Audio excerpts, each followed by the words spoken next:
કુકાવ તાલુકાના જીતુડી ગામ અંતર્ગત ડોક્ટર બાબા સાહેબ આંબેડકરની 134મી જન્મજયંતિની ભવ્ય ઉજવણી કરવામાં આવી હતી। જીતુડી ગામે ભારત દેશના બંધારણના ઘડવૈયા ડોક્ટર બાબા સાહેબ આંબેડકરની 134મી જન્મજયંતિની ઉજવણી કરવામાં આવી હતી। જીતુડીથી અરવિંદભાઈ સોલંકી, કમલેશભાઈ સોલંકી, પ્રકાશભાઈ સોલંકી, ગૌતમભાઈ સોલંકી, હરિભાઈ સોલંકી દ્વારા ડોક્ટર બાબા સાહેબ આંબેડકરની જન્મજયંતિની ભવ્ય ઉજવણી કરાઈ છે। શાળાના બાળકોને અરવિંદભાઈ સોલંકી દ્વારા શૈક્ષણિક કીટ આપવામાં આવી હતી। જીતુડી પ્રાથમિક શાળાના બાળકો દ્વારા सांस्कृतिक कार्यक्रम पण रजू करवामां આવ્યા હતા। આ કાર્યક્રમમાં ખાસ ઉપસ્થિત મહેમાન GM સોલંકી, નાયબ જિલ્લા પ્રાથમિક શિક્ષણ અધિકારી અમરેલી તેમજ જીતુડી ગામના માજી સરપંચ બાબલુભાઈ દાદલ તેમજ જીતુડી પ્રાથમિક શાળાના આચાર્ય નિલેશભાઈ ઠુમર ખાસ ઉપસ્થિત રહ્યા હતા। જીતુડી ગામમાંથી બોડી સંખ્યામાં ગ્રામજનો ડોક્ટર બાબા સાહેબ આંબેડકરની 134મી જન્મજયંતિની ઉજવણીમાં જોડાયા હતા।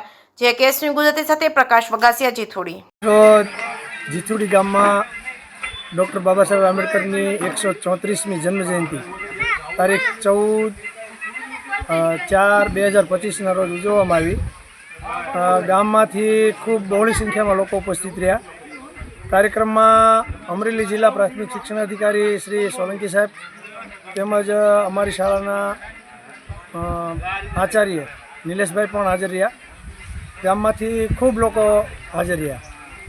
કાર્યક્રમમાં ધોરણ 1 થી 12 તેમજ બાલવાટિકાના બધા જ વિદ્યાર્થીઓને શિક્ષણ કીટ આપવામાં આવી અને આ કાર્યક્રમ દર વર્ષે ઉજવીએ છીએ અને કાર્યક્રમ ખૂબ સફળ રહ્યો।